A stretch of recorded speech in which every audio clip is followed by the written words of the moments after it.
Democrat Doug Jones delivered a stunning upset defeat to Republican Roy Moore in a U.S. Senate race in deep red Alabama that had split the GOP even before its controversial nominee was accused of inappropriate conduct with teenage girls. Jones won with 49.9% of the vote to Moore's 48.4%, with all precincts reporting, the Associated Press said. Moore, however, didn't immediately concede, and his campaign manager, Bill Armistead, said the results were too close to make a final decision on the outcome. Jones had been behind most of the night, and when he slowly took the lead and was declared the winner, the crowd at his post-election party at a Birmingham hotel erupted in jubilation, with volunteers weeping and hugging one another. In his victory speech, Jones said he was overwhelmed by the result, as Republicans absorbed a shocking loss in a state that hasn't sent a Democrat to the Senate since 1992 and that voted overwhelmingly for President Donald Trump last year. Jones gained in polls following allegations that Moore initiated a sexual encounter with a 14-year-old girl, assaulted a 16-year-old and pursued relationships with other teenage girls while he was in his 30s. Moore, who was twice removed as Chief Justice of the Alabama Supreme Court for defying federal court rulings, denied the claims. The race underscored the ongoing inter-party war between conservative upstarts and the establishment Republicans. Moore was backed by Trump and his former chief strategist Steve Bannon, while Senate Majority Leader Mitch McConnell of Kentucky and other Senate Republicans opposed him. Finger-pointing over Moore's defeat started minutes after the race was called, with Andy Sarabian, a senior advisor to the pro-Trump Great American Alliance, saying the blame lay squarely at the feet of the Senate's top leader.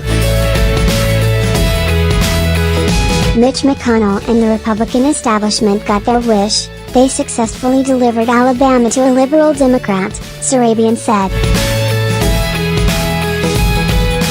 Stephen Law, the president of the McConnell-aligned Senate Leadership Fund, fired back in a statement that called the outcome a brutal reminder that the quality of a candidate counts.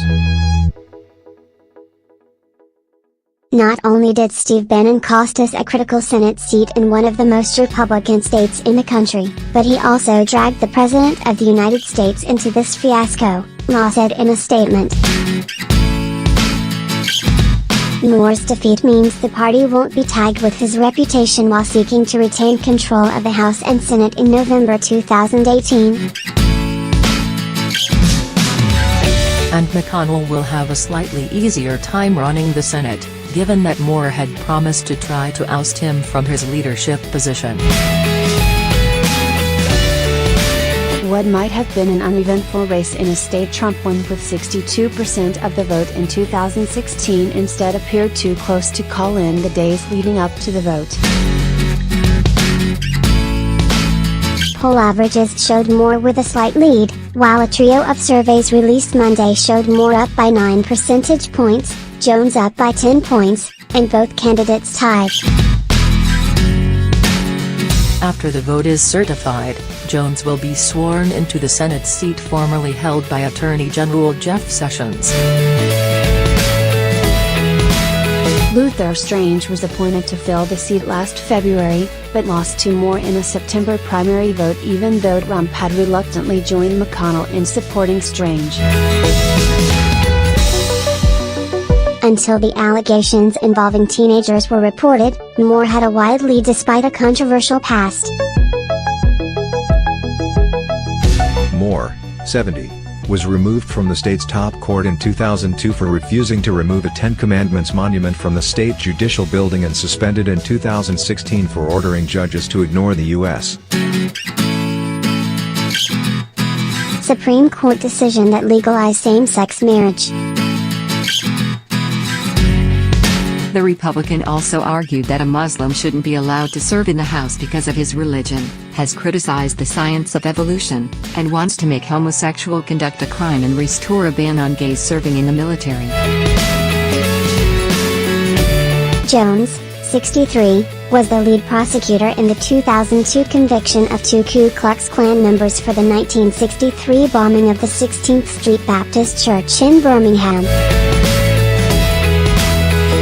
The bombing killed 4 girls and injured 22 others.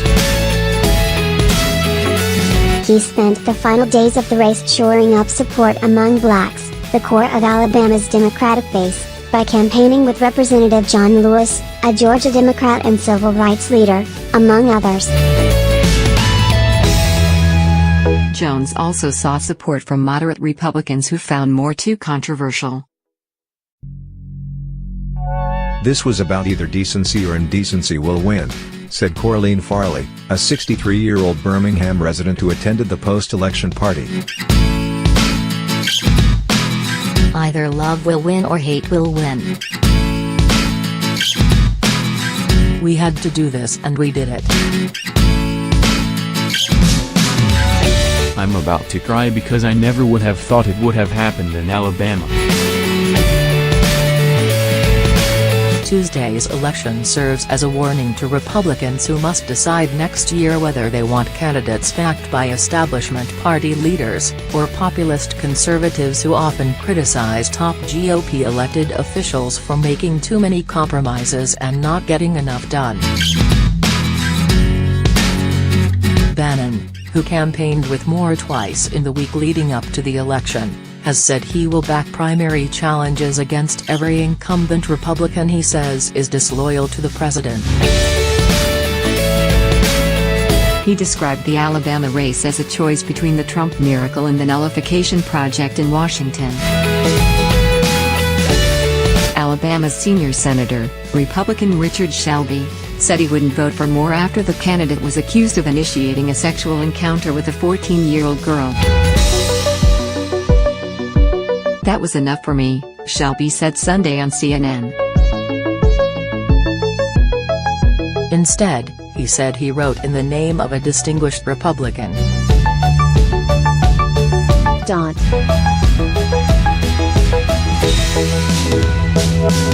Arizona Senator Jeff Flake donated $100 to Jones's campaign, and Nebraska Senator Ben Sasse said he would stop assisting the National Republican Senatorial Committee if it resumed fundraising for Moore, as the Republican National Committee did after Trump endorsed the candidate. For Democrats, who lost several House special elections in red states earlier this year, the way Jones positioned himself could serve as a model.